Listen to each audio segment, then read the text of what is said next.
देख रहे हैं एफिडेविट लाइव न्यूज बुलेटिन के साथ हूं मैं दीक्षा। अब तक की सुर्खियों पर आइए डालते हैं एक नजर। सिंधी समाज द्वारा निकाली गई भगवान झूलेलाल की शोभा यात्रा, झांकियां बनी आकर्षण का केंद्र। स्वतंत्रता संग्राम सेनानी स्वर्गीय नागेंद्र नाथ सिंह की पुण्यतिथि पर भारतीय संविधान में विविधता प्रबंधन विषय पर आयोजित हुआ व्याख्यान। नेपाल में हुई बस दुर्घटना के बचे यात्रियों को जिला प्रशासन ने भेजा उनके गंतव्य स्थल को। दुर्घटना को देख भयभीत यात्रियों ने बयां किए अपने दर्द। कवित्री व शायरा श्रीमती नुसरत अतीक की 2 पुस्तकों का हुआ विमोचन। अंतर्राष्ट्रीय शायर कलीब कैसर ने कहा, समाज के लिए दिशाएं और दशाएं दोनों ही विद्यमान हैं इन पुस्तकों में। और पुत्रों के दीर्घायु और मंगल कामना के लिए महिलाओं ने रखा हल षष्ठी का व्रत। और अब खबरें विस्तार से। सिंधी समाज द्वारा 40 दिन से रखे गए चालीहो महोत्सव के पूरा होने के बाद रविवार को भगवान झूलेलाल का महोत्सव धूमधाम से मनाया गया। इस अवसर पर सिंधी समाज द्वारा भगवान झूलेलाल की शोभा यात्रा भी निकाली गई। शोभा यात्रा महानगर के विभिन्न मार्गों से होकर गुजरी। शोभा यात्रा में शामिल एक से बढ़कर एक झांकियां लोगों के आकर्षण का केंद्र बनी रही।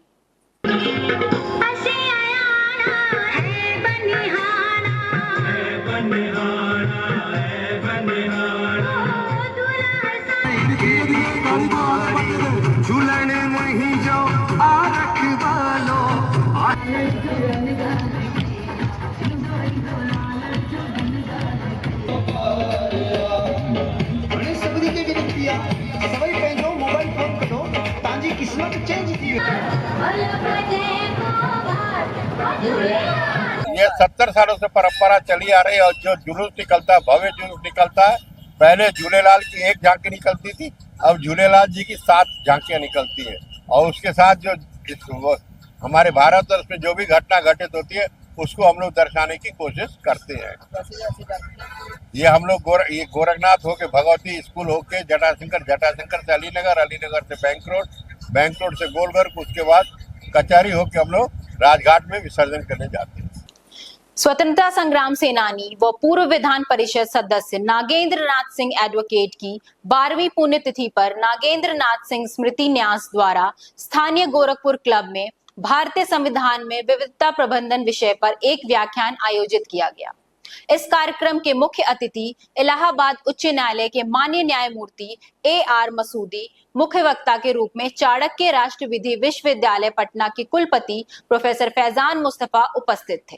कार्यक्रम में व्याख्यान के विषय पर विभिन्न वक्ताओं ने अपने अपने विचार व्यक्त किए।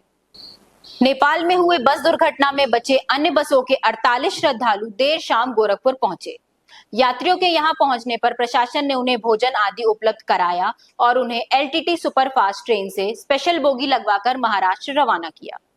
अपने गंतव्य से रवाना होने के पहले इन यात्रियों ने नेपाल सरकार और स्थानीय प्रशासन को धन्यवाद देते हुए कहा कि कठिन संकट की घड़ी में जिस तरह सरकार और प्रशासन के लोगों ने मदद की वह प्रशंसा के योग्य है। भारत का भी अच्छा है, सरकार का भी बर्ताव अच्छा है, सब अच्छा है, लेकिन हमारी एक ही इच्छा थी कि जल्दी हम एरोप्लेन से घर जाना चाहिए था, क्योंकि जो बॉडी अभी घर पहुंच गई है ना, हम इधर हैं, बॉडी उधर है।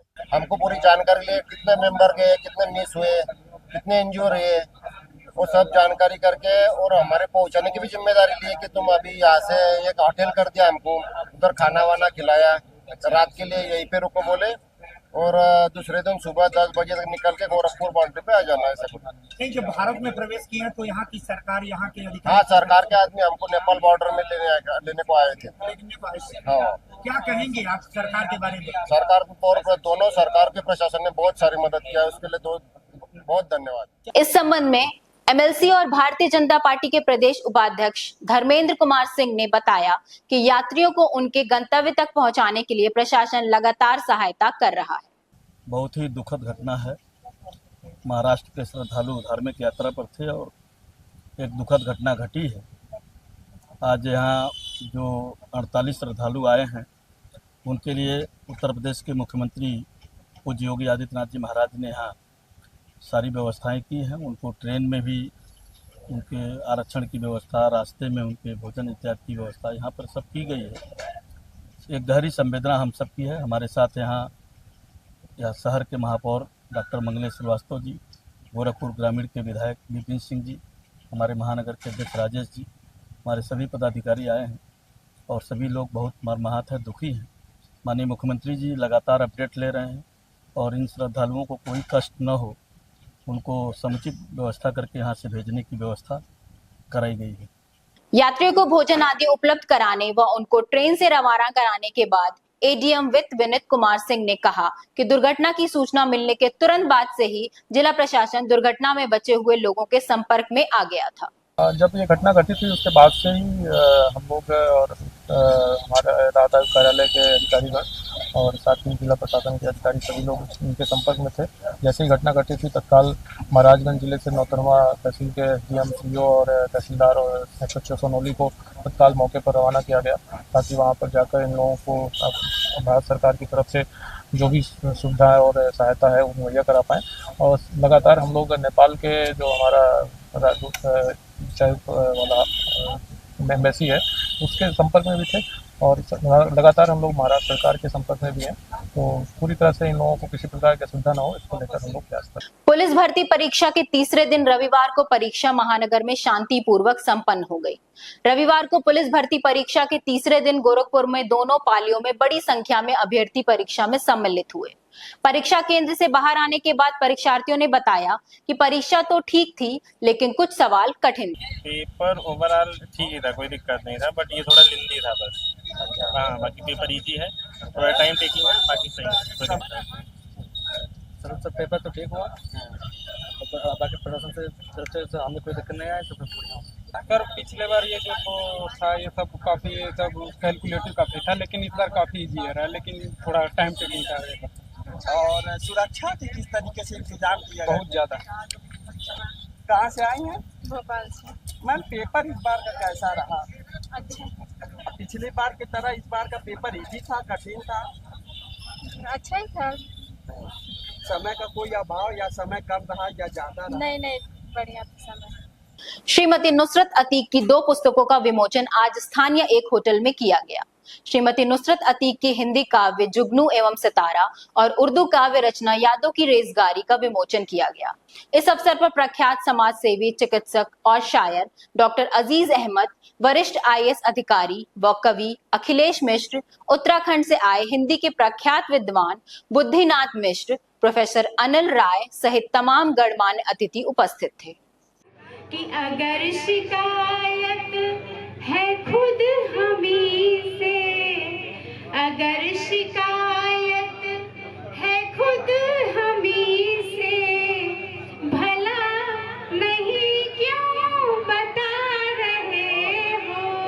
अगर शिकायत है खुद हमी से, भला नहीं क्यों बता रहे हो। हमें भुलाकर यकीन मानो, यकीन मानो, हमें भुलाकर खुदा की दौलत गंवा रहे हो। विमोचन के संबंध में अदबी चौपाल के संरक्षक और अंतर्राष्ट्रीय शायर डॉक्टर कलीम कैसर ने बताया कि श्रीमती नुसरत अतीक जी की इन दोनों काव्य रचनाओं में समाज के लिए दिशाएं और दशाएं दोनों ही विद्यमान हैं। एक साहित्यिक कार्यक्रम है। यहाँ की जो कवित्री हैं, मशहूर कवित्री हैं, अंतर्राष्ट्रीय स्तर पर उनका नाम है नुसरत अतीक साहिबा।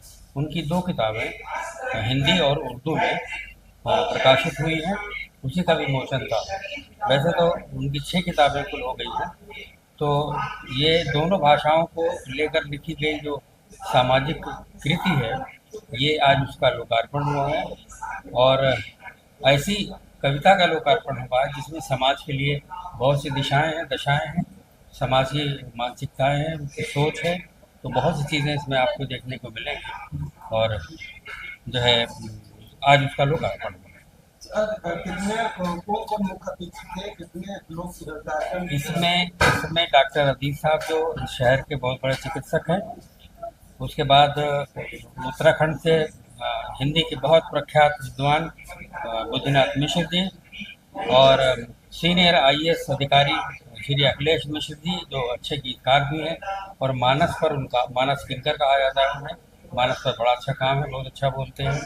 उसके बाद उर्दू के बहुत अच्छे शायर, बहुत बड़े शायर कानपुर से फारूक जासी साहब हैं। उसके बाद जो है जो मुख्य वक्तव्य था वो गोरखपुर विश्वविद्यालय के हिंदी के पूर्व अध्यक्ष और आचार्य अनिल राय जी का था। इन लोगों ने सब ने मिलके जो नुसरत जी की कविता और शायरी और उनकी रचनावली है उस पर अपनी बातें रखी और बड़ा ही जो जिसे सोच, पॉजिटिव सोच कहते हैं, वो उभर कर सामने आई। रविवार को पुलिस लाइन में पुलिस अधीक्षक नगर के विश्नोई ने गुम हुए मोबाइलों को CCTNS की मदद से खुजवाकर उनके धारकों को वापस किया, जिससे मोबाइल धारकों को खुशी मिल गई। पुत्रों की दीर्घायु और मंगल कामना के लिए आज महिलाओं ने हल षष्ठी का व्रत रखा। व्रती महिलाओं ने संतान के सर्वांगीण विकास और उनके स्वास्थ्य के लिए पूजन किया। पूजन के बाद हल षष्ठी माता की इस कथा सुनकर व्रती महिलाओं ने कुश की गांठें भी बांधी और अपने संतान की बुद्धि और सुरक्षा की कामना की। और इसी के साथ ये न्यूज बुलेटिन यहीं पर समाप्त होता है। अगले बुलेटिन में कुछ और नई खबरों के साथ हम होंगे आपके साथ। तब तक आप देखते रहिए FA डेबिट लाइव।